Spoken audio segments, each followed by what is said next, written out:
हे अर्जुन, प्राणी का कोई भी कर्म नष्ट नहीं होता।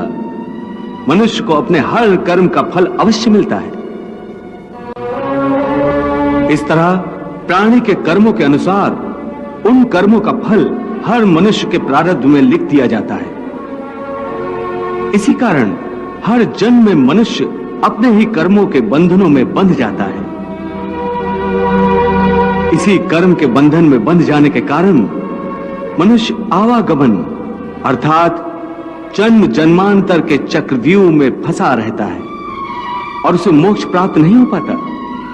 कर्म के बंधन से आवागमन या जन्म जन्मांतर का क्या संबंध है?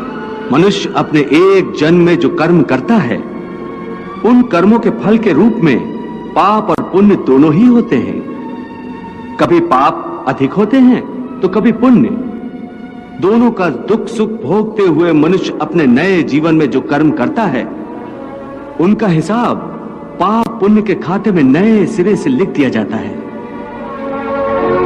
इस तरह इन नए कर्मों को भोगने के लिए एक और नया जन्म लेता है और जन्म जन्मांतर का यह सिलसिला लगातार चलता रहता है और मनुष्य की आत्मा का अपने परमात्मा से मिलन नहीं होता, जिसे मोक्ष कहते हैं।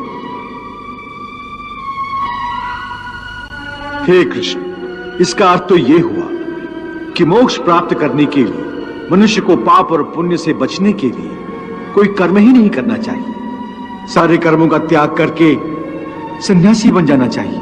कोई भी मनुष्य अकर्मण्य नहीं हो सकता। कर्म तो उसे हर स्थिति में करना पड़ता है। परंतु सन्यासी तो कर्म का त्याग तो करते ही हैं।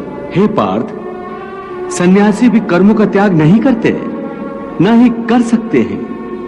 मैंने पहले कहा था कि सन्यासी भी कर्म करते हैं। खाना पीना, उठना बैठना, तपस्या करना, साधना करना, ये सब भी तो कर्म ही है। कर्म से कोई कैसे मुक्त हो सकता है? हे केशव, जब कर्म से मनुष्य मुक्त नहीं हो सकता तो वो कर्म कैसे करे कि उसे पाप और पुण्य से मुक्ति मिले? हे पार्थ, इसका तरीका यह है कि मनुष्य फल की इच्छा त्याग कर कर्म को अपना धर्म समझकर करे। फल उसे अवश्य मिलेगा, परंतु इस फल का वो विधान की इच्छा समझकर स्वीकार करे। ज्ञानी पुरुष इसी योग को अपनाकर कर्म योगी बन जाते हैं।